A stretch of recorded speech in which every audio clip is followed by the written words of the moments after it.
गुजरात के मोरबी में एक दर्दनाक हादसा हुआ। इस हादसे में करीब 140 से ज्यादा लोगों की मौत हो चुकी है। जानकारी जो आई उसके मुताबिक 177 लोगों को बचाया जा सका है। नदी में लोगों को तलाशने की कोशिश की जा रही है।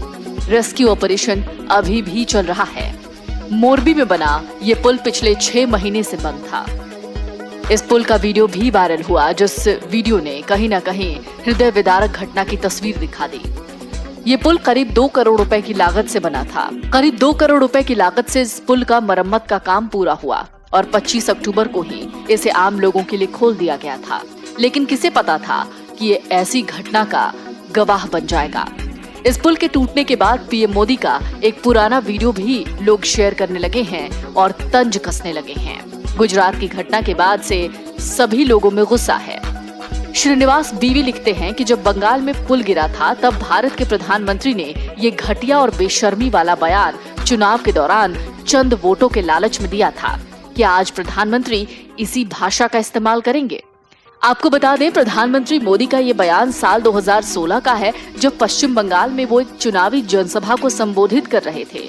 2016 में कोलकाता के विवेकानंद रोड फ्लाईओवर हादसे को लेकर बंगाल की सीएम ममता बनर्जी पर पीएम मोदी ने निशाना साधा था और उनके काम की आलोचना करते हुए कहा था कि ये दैविक कृत्य इस मायने में है कि ये हादसा चुनाव के ऐन वक्त पर हुआ है, ताकि लोगों को ये पता चल जाए कि उन पर किस तरह की सरकार शासन कर रही है।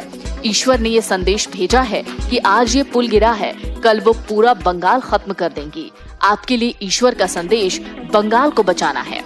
अब पीएम मोदी के इसी बयान को लेकर लगातार विपक्ष की ओर से ट्वीट या फिर बाकी सोशल मीडिया प्लेटफॉर्म्स पर ट्वीट डाले जा रहे हैं।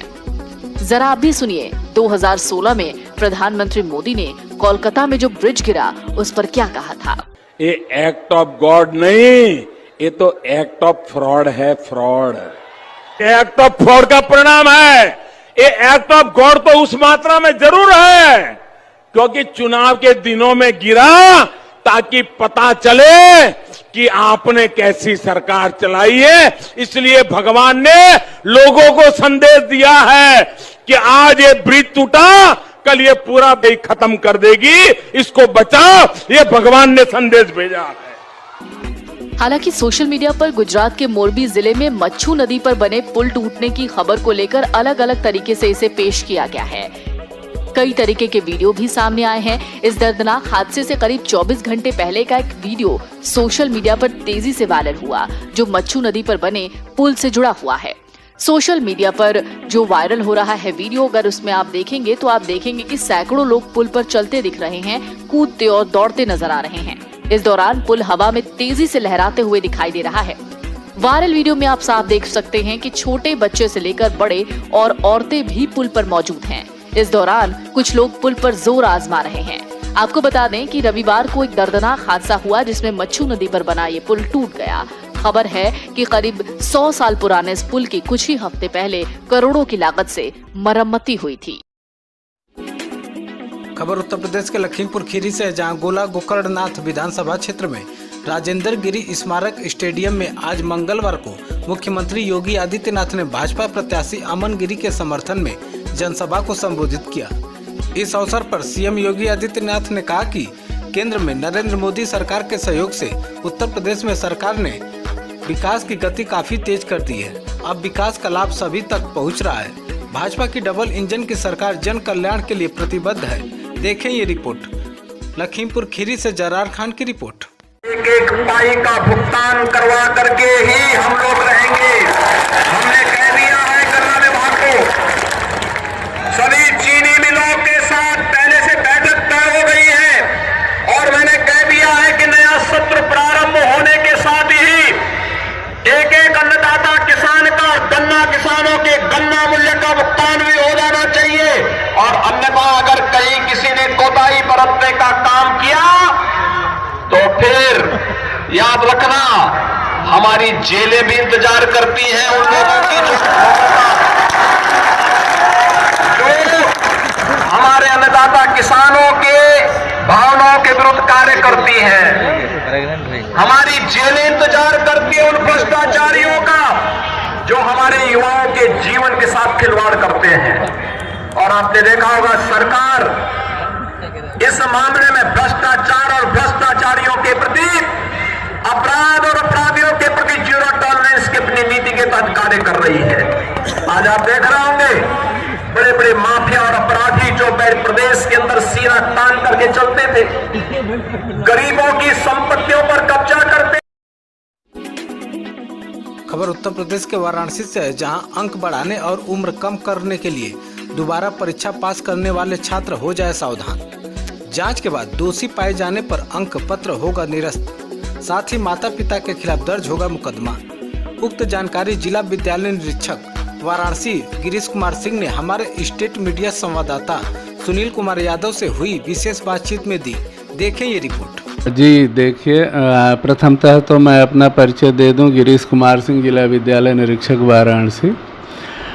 आपने जो प्रश्न किया कि बच्चा एक बार हाई स्कूल या इंटरमीडिएट उत्तीर्ण कर लेता है और पुनः दोबारा अंक बढ़ाने के लिए या उम्र कम करने के लिए दोबारा परीक्षा देता है, इस तरह की शिकायतें हमारे बोर्ड में जब भी मिली हैं तो दोनों की जांच करके और उनके दोनों ही मार्कशीट निरस्त की जाती है।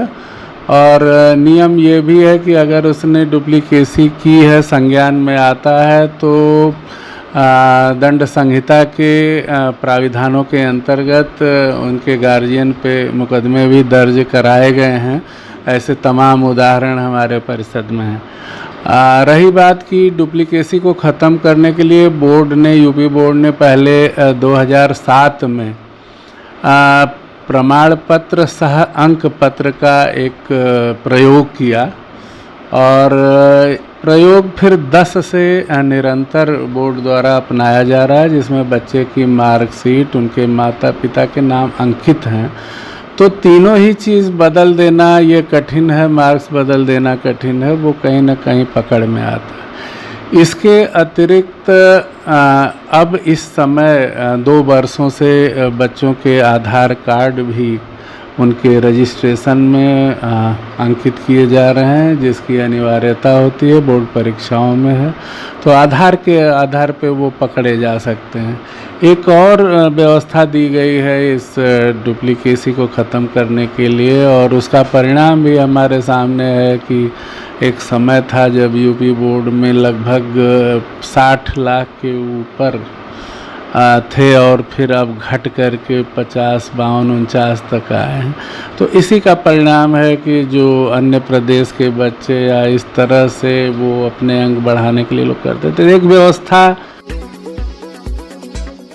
मवेशी से टकरा जाने से बाइक सवार पिता की मौत, पुत्र घायल। खबर उत्तर प्रदेश के भदोही से है, जहां गोपीगंज कोतवाली के लाला नगर टोल प्लाजा के पास राजमार्ग पर सड़क पर टहल रहे छुट्टा पशु से टकरा जाने से फखरुद्दीन मंसूरी 45 की जहां मौत हो गई, वहीं पुत्र फिरोज 23 निवासी गिराई गंभीर रूप से घायल हो गए। इलाज के लिए निजी अस्पताल में भर्ती कराया गया। भदोही से जलील अहमद की रिपोर्ट। देखें ये रिपोर्ट। क्या नाम है आपका? मेरा नाम औसाद आला। ये बताइए कल क्या घटना घटी? घटना ये घटी कि जो घटना हुई है वो घटने में जो पार कर गए हैं वो हमारे चाचा थे। वो कल रात में अपने घर से 6 बजे निकले थे महाराजगंज के लिए दावत में। वहाँ से वापसी के समय अपने टोल प्लाजा अमवा के पास उनका किसी तरह से एक्सीडेंट हो गया। मवेशी से मवेशी मतलब जानवर हो गया था, एक्सीडेंट हो गया। उसमें एक्सपायर कर गए वो ऑन द स्पॉट, और उनके लड़के काफ़ी गंभीर रूप से घायल हुए हैं। और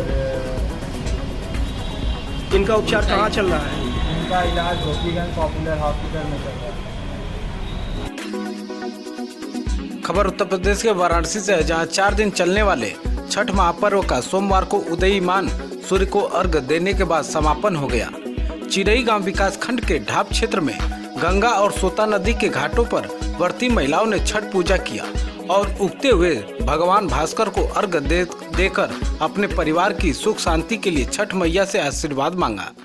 घाटों पर सुबह 4 बजे से ही लोग जुटने लगे और व्रती महिलाओं नदी के जल में खड़ा होकर भगवान भास्कर के उदयीमान होने तक आराधना करती रही। वहीं भगवान भास्कर जैसे ही दिखाई दिए उन्हें अर्घ्य दिया गया। तत्पश्चात वही नदी के तट पर ही व्रती महिलाओं और उनके परिजनों ने हुमजाप भी किया। मुस्तफाबाद की बन्नो सिंह ने बताया कि वह पिछले 8 वर्षों से छठ माता की पूजा करती आ रही है। वह अपने परिवार की सुख शांति के लिए छठ मैया की पूजा करती हैं। वाराणसी से हमारे सहयोगी संवाददाता सुनील कुमार यादव की रिपोर्ट। देखें ये रिपोर्ट। नमस्कार, आप सुनील कुमार यादव के साथ देख रहे हैं स्टेट मीडिया न्यूज। इस समय हम ढाब क्षेत्र के सोता नदी के तट पर मौजूद हैं। यहाँ पर जो है छठ पूजा का पर्व धूमधाम से मनाया जा रहा है। उगते हुए सूर्य को अर्घ देने के बाद जो है यहाँ पर जो है छठ पूजा का जो है आज जो है समापन हो जाएगा। और यहाँ कुछ महिलाएं मौजूद हैं जो व्रती महिलाएं हैं, उनसे हम बात करेंगे कि छठ पर्व जो है कितने दिनों तक चलता है और कैसे मनाया जाता है। ये छठ पर्व कितने दिनों से दीपावली के 6वें दिन छठ जो है चालू होता है, कितने दिन तक चलता है और कितने घंटे लोग व्रत रहती हैं?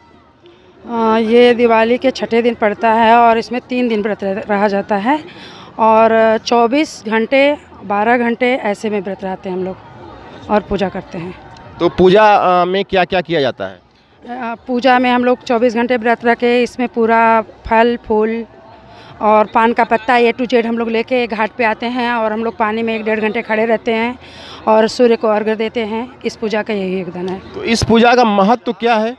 इस पूजा का यही महत्व है कि जिसके पास अन्न धन पुत्र न हो वो लोग आग्रह करती हैं छठ माता से और छठ माता उनकी सुनती भी हैं। इसमें बहुत वो है। आप कितने दिन से छठ पूजा करती आ रही हैं? मैं 8 सालों से छठ पूजा करती आ रही हूँ। तो ये छठ पूजा आप जो है यहाँ नदी के किनारे आपने किया है, तो आपने सूर्य देवता से क्या आराधना की? मैंने यही कहा है कि मेरे घर वालों, मेरे पति, मेरे बच्चे सब कुशल रहें और क्या मांग सकती हूँ, और तो सब कुछ है मेरे पास। इस प्रकार से छठ पूजा का आज अंतिम दिन था जो है, और उगते हुए सूर्य को अर्घ देने के बाद जो है छठ पूजा का आज जो है समापन हो जाएगा। 4 दिन चलने वाले इस महापर्व में 36 घंटे महिलाएं निर्जला व्रत होकर जो है इस पूजा पाठ को जो है करती हैं और दीपावली के 6ठे दिन यह छठ पूजा जो है प्रारंभ होता है और 4 दिन तक लगातार जो है यह छठ पूजा जो है चलता है। मान्यता है कि शुरुआत जो है सीता माता ने बिहार राज्य के मुंगेर ज़िले से छठ पूजा की शुरुआत उन्होंने ही की थी। उसके बाद से छठ पूजा जो है पूरे देश में धीरे धीरे, यहाँ तक कि प्रवासी भारतीय जो विदेशों में रहते हैं वो भी छठ पूजा अब करने लगे हैं और इसकी मान्यता जो है छठ पूजा की लगातार जो है बढ़ती जा रही है। Sunil Kumar Yadav, state media news, Varanasi. बोलो छठ मैया की। खबर उत्तर प्रदेश के गाजीपुर से है, जहां मनिहारी महावीर इंटर कॉलेज मलिकपुरा तथा पीजी कॉलेज मलिकपुरा के कैडेटों द्वारा सुबह 9:15 बजे सरदार वल्लभ भाई पटेल की जयंती पर एकता रन का आयोजन किया गया, जिसमें हरी झंडी दिखाकर प्रधानाचार्य द्वारा रवाना किया गया। यह दौड़ 2 किलोमीटर मलिकपुरा कॉलेज से गाँव की ओर की गई। एकता रन के पश्चात सरदार वल्लभ भाई पटेल की प्रतिमा पर माल्यार्पण कर श्रद्धांजलि अर्पित की गई। वहीं कॉलेज के प्रधानाचार्य द्वारा कैडेट्स तथा छात्रों को संबोधित किया गया। तत्पश्चात राष्ट्रीय एकता दिवस शपथ समारोह का आयोजन किया गया, जिसके तहत कैडेटों द्वारा छात्रों को LRP यादव द्वारा राष्ट्रीय एकता की शपथ दिलाई गई। कार्यक्रम में 40 कैडेट तथा 82 छात्र छात्राओं ने भाग लिया, जिसमें मुख्य रूप से कैडेट माधुरी, खुशबू, दिलीप, अनूप, नितेश यादव, विशाल आदि कैडेटों ने भाग लिया। जखनिया से हमारे सहयोगी संवाददाता अजीत विक्रम यादव की रिपोर्ट।